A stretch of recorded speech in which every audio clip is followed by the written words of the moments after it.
સુરતમાં અગ્નિ વધી રહેલી ઘટના વચ્ચે સચિનમાં એક રેડીમેડ કપડાની દુકાનમાં શોર્ટ સર્કિટના કારણે ભીષણ આગ લાગતા 15 લાખ રૂપિયાનું નુકસાન થયું હોવાનો અંદાજો લગાવાઈ રહ્યો છે।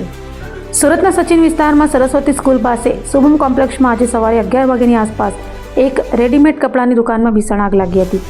આગના કારણે સમગ્ર વિસ્તારમાં ગભરાટ ફેલાયો હતો। શ્રી સુનવાણી ક્રિએશન નામની રેડીમેડ કપડાની દુકાન લગભગ 1 વર્ષથી કાર્યરત હતી।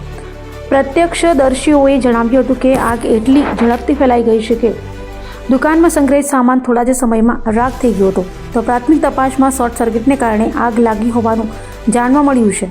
ભીષણ આગમાં દુકાનમાં સંગ્રહિત તૈયાર માલ, કપડાં અને અન્ય વસ્તુઓ સંપૂર્ણપણે બળીને ખાક થઈ ગઈ હતી, જેના કારણે અંદાજે 15 લાખ રૂપિયાનું નુકસાન થયું હતું। स्टार्ट करो।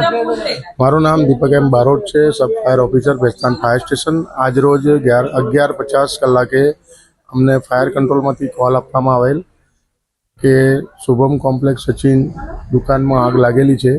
अमे तरत घटना स्थल माटे निकली गयेला अने घटना स्थले पहोंच्या जोयुं तो दुकान में आग चालू थी। अमे घटना स्थले पहोंची गया अने फायर फाइटिंग करवानुं काम चालू करी दीधुं અને આગને કંટ્રોલમાં કર્યો અને કુલિંગનું કામ કર્યું। દુકાનની 2 દુકાનો હતી, એમાં સિલાઈ મશીન હતા। ત્રીજી જે દુકાન હતી જેમાં આગ લાગેલી હતી એમાં 2-3 મશીન હતા અને રો મટીરિયલ સિલાઈ કાપડનું રો મટીરિયલ પડેલું હતું, જે તમામ બળીને ખાક થઈ ગયું છે। પાર્ટીના જણાવ્યા પ્રમાણે શોર્ટ સર્કિટથી આગ લાગેલી છે અને પાર્ટીના જણાવ્યા મુજબ એમનું એવું કહેવું છે કે અંદાજિત 15 લાખનું નુકસાન થયેલ છે।